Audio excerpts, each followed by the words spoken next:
Today we are coloring the Fiston shop in France. As always, I will show the materials I'm using on screen and everything is also listed in the description box below, along with the link to my cozy shops in watercolor coloring book.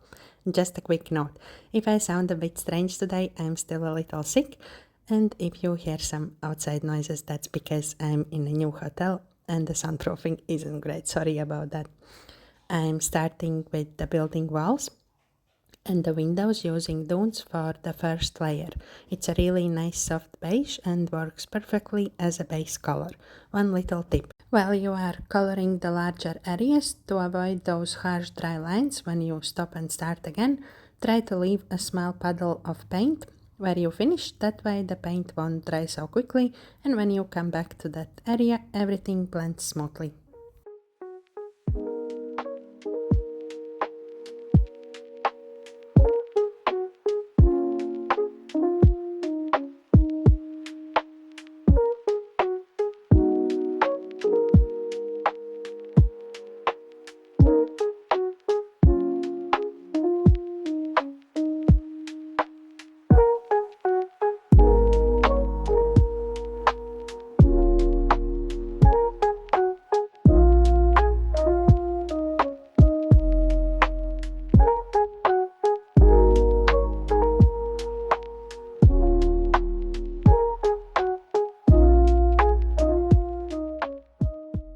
Next, I'm switching to warm grey. If you don't have a warm grey, you can use black mixed with plenty of water to get a soft grey.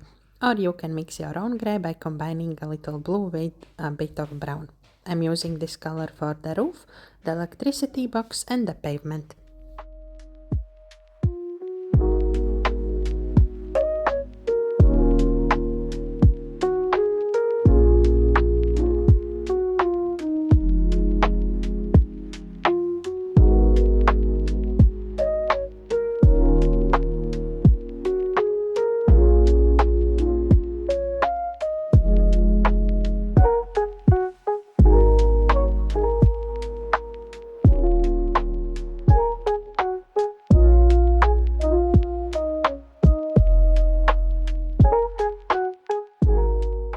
Next, I want to work on the shop's windows. I want them to have this nice warm glow, so I start with the yellow, cover the whole window, and while the paint is still wet, I will add burnt sienna around the edges and let the two colors blend nicely on their own.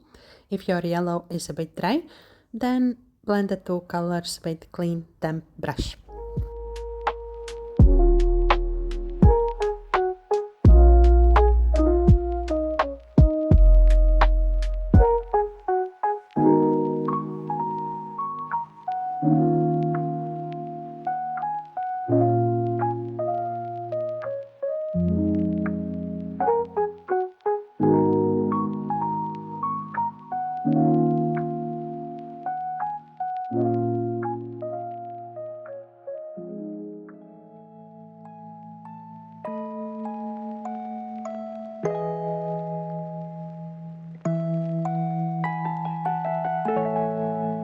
For the window shutters, I'm using the cobalt blue. This is a nice light blue. If you don't have this blue, you can use any blue color you have. Just add more water to the pigment if it's like a dark blue. And for the upper windows, I'm using the same blue, just adding a bit more water so it is lighter than the window shutter. So the inside of the window is lighter than the window shutters.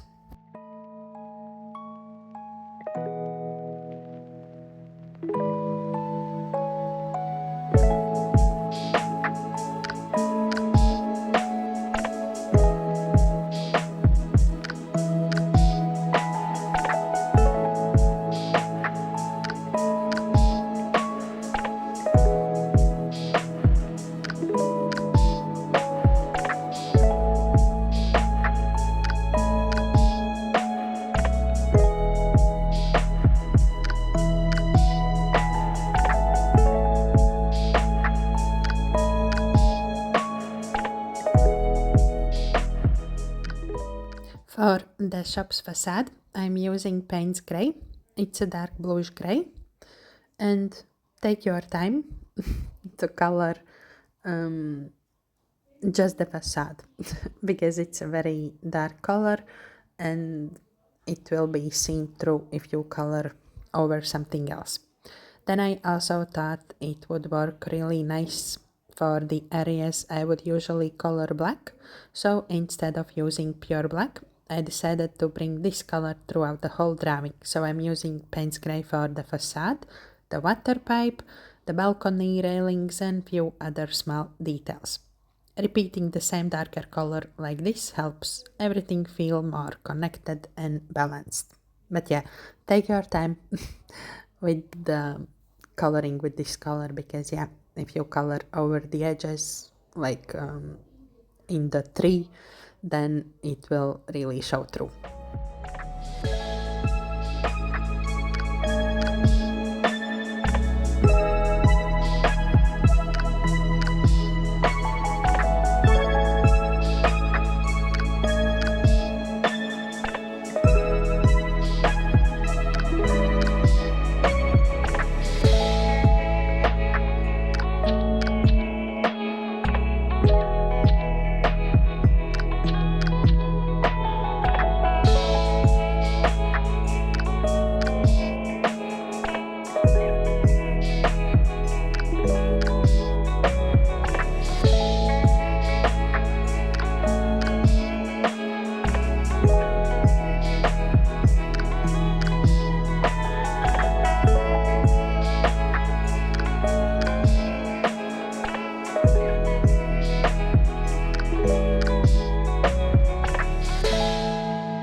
Then it is time for the yellow. I will color all the curtains in the upper windows with the yellow, then add some light to the lantern. I will color in the lantern, then draw in the circle around it, and then with clean wet brush I will blend out the outer edges so it looks like glowing light, not a harsh circle, and then color in some details in the shop and around the shop.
After the yellow, I switched to raw sienna, this nice light warm brown, and I will color in some of the wooden bits, like the seating outside, some of the shelves inside the shop, box outside, so yeah, some wooden bits.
Then for the other wooden parts like the tree trunk and the baskets, I will use burnt sienna, which is a darker warm brown.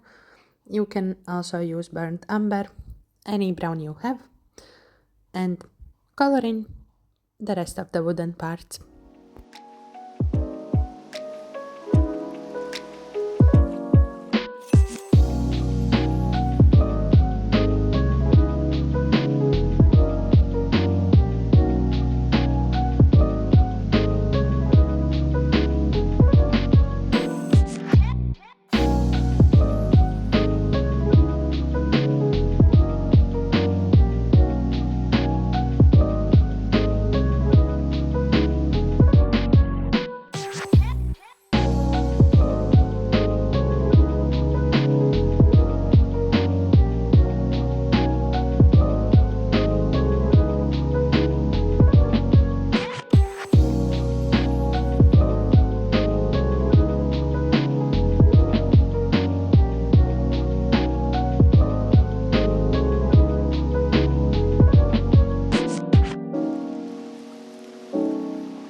Next, I'm using red geranium. You can use any red you have, and I will color in some of the details inside the shop, like boxes, blankets, some of the flower pots. Like you can color them all red, or you can mix up. I will mix up, I will use red, and for some of the flower pots I will use dunes. And also the flowers in the upper windows I will color red.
Then I am switching to the green color. I'm using olive green. I mixed in a bit of sap green also, so it's not so warm brownish green, but it's a nice light green. And I will color in all the greenery and also some of the blankets inside the shop.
Then few of the details inside the shop I color in with the cobalt blue. So I'm bringing all the colors throughout the drawing. I'm sticking to limited color palette, but if you enjoy very colorful drawings, then you can switch up the colors however you want.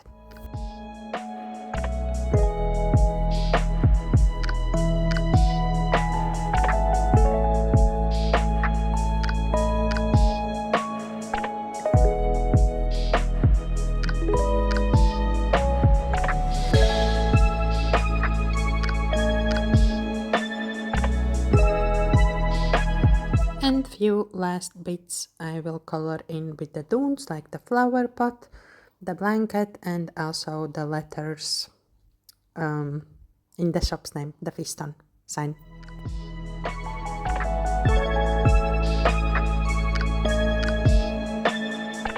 Once the first layer is completely dry, we can start making everything look more dimensional. First, decide where your light source is. In this drawing, my light is coming from the right side, so I'm adding the form shadow to the opposite side, the left and slightly downward. Form shadow is the darkest part of an object, and it usually sits on the side facing away from the sun. To create it, I either add another layer of the same color or I mix in a darker color. For the greenery, I'm using sap green. For the yellow elements, I will use raw sienna, or I will mix yellow and raw sienna together. For the red parts, I mix burnt sienna into the red to get a deeper shade. If you feel like the first layer dried too light, you can also simply add a second layer of the same color that will naturally darken it. For the window shutters, I'm adding a second layer of blue, but I'm only coloring the vertical planks. I leave the horizontal planks uncolored because they're closer to us and should stay lighter. This creates a really nice sense of depth. And for the shop's facade, I'm adding another layer of Payne's Grey, but again, I'm leaving the frames untouched. Those frames are closer to us, so keeping them lighter helps them stand out more. I just slowly go over the whole drawing like this, adding form shadows and adjusting things until everything feels balanced and dimensional.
Once everything is completely dry, it's time to add the cast shadows. Cast shadows are the shadows that objects throw onto other surfaces. Since my light source is on the right side, all the cast shadows will fall to the left and slightly downward. For the shadows, I'm using sepia and also Payne's Grey. On the wall and in the warmer, lighter areas, I'm using sepia. For everything else, I'm using Payne's Grey, but you can absolutely use just one of these colors for all the shadows if you prefer. I go slowly around the drawing and look for everything that could cast a shadow. Like the water pipe will cast a shadow underneath it, the greenery on the roof will cast a shadow to the left and down, the inside of the windows, the window shutters, and the objects on the ground will all cast shadows onto the ground and wall. Take your time here and really observe where those shadows would naturally fall. Even small shadows make a big difference.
After the shadows are done, I take my white jelly roll pen and start adding highlights.